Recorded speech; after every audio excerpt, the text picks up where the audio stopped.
A'udzubillahi minasyaitonirrajim. Bismillahirrahmanirrahim. Assalamualaikum warahmatullahi wabarakatuh.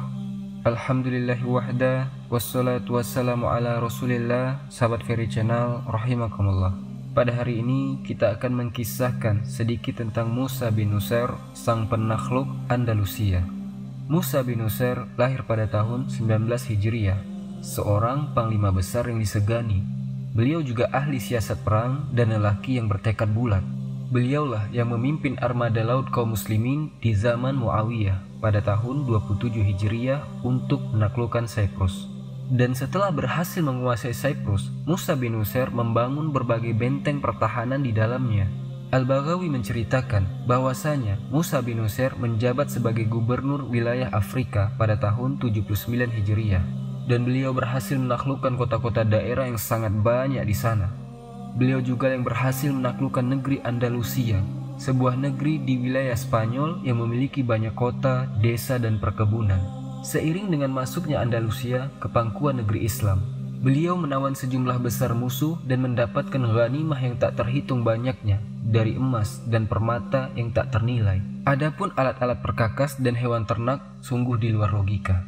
Demikian pula dengan orang-orang jatuh sebagai tawanan demikian banyak jumlahnya. Belum pernah sejarah mencatat kaum muslimin mendapat tawanan yang demikian banyaknya. Ikhwatal iman, selain sebagai seorang pembebas, Musa juga seorang da'i yang ulung.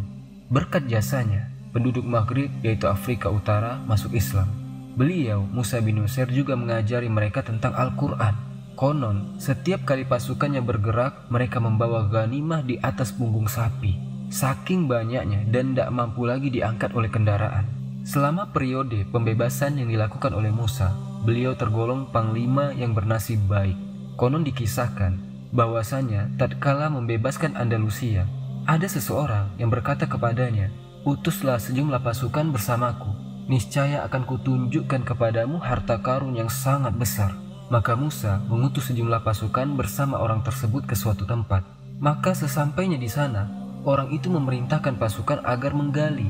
Maka mereka pun menggali hingga mereka menemukan sebuah ruangan besar yang berisi permata, yakut, zabarjud yang membuat mata-mata mereka terbelalak. Adapun emas, maka tidak bisa diceritakan lagi saking banyaknya emas tersebut.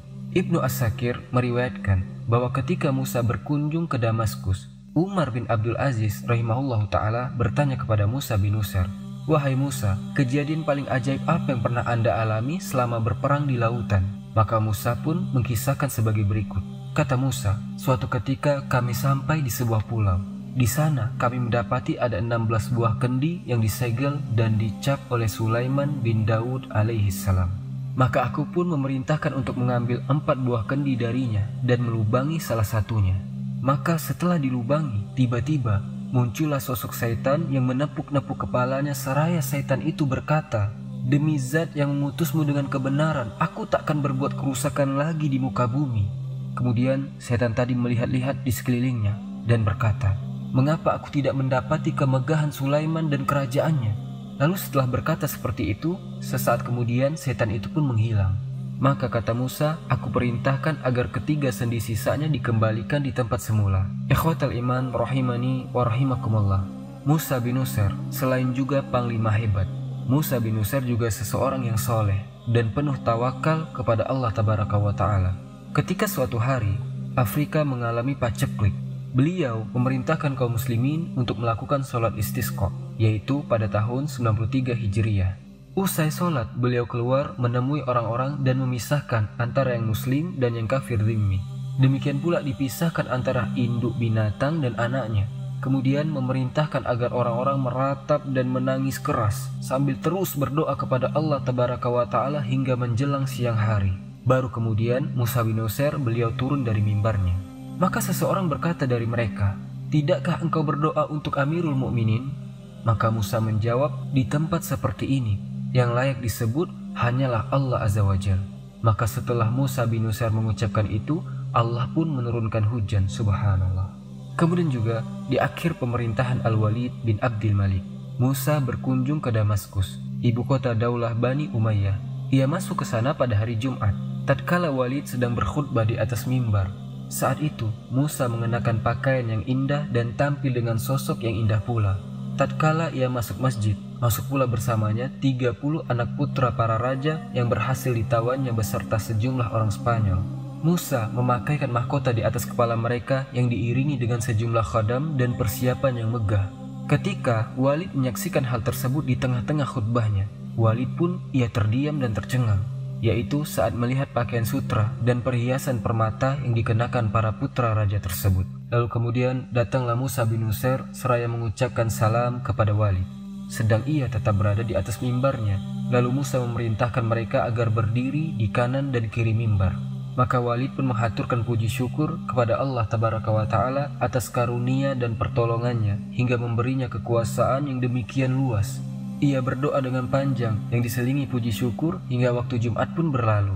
Maka ia pun turun dari mimbar dan sholat bersama kaum muslimin. Usai sholat, ia memanggil Musa bin Nusair dan memberinya penghargaan besar dan harta yang melimpah.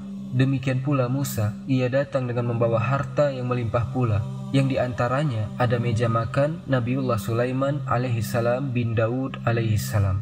Konon di atas meja itulah Nabi Sulaiman makan. Meja itu terbuat dari campuran emas dan perak yang bertahtakan 3 lapis mutiara dan permata, sesuatu yang tidak pernah dilihat sebelumnya. Musa bin Nusair mendapatkan meja tersebut di kota Toledo, sebuah kota tua di Andalusia, Spanyol.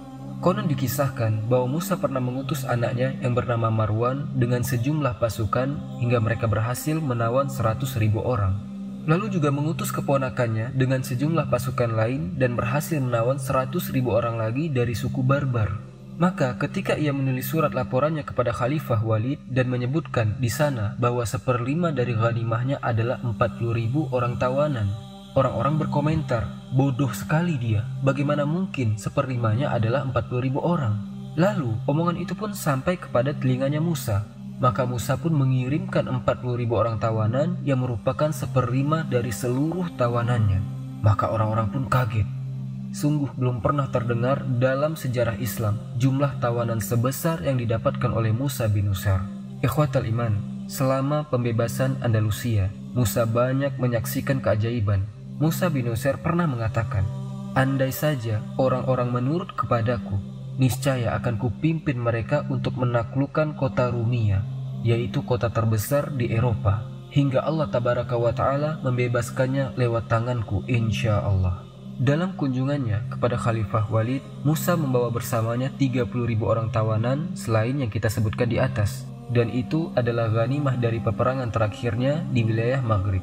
Saat itu ia datang membawa harta, pusaka, mutiara, dan permata yang tak terhingga dan tak terlukiskan. Semenjak itu Musa tetap tinggal di Damaskus hingga Walid wafat. Kemudian Walid digantikan oleh Sulaiman bin Abdul Malik.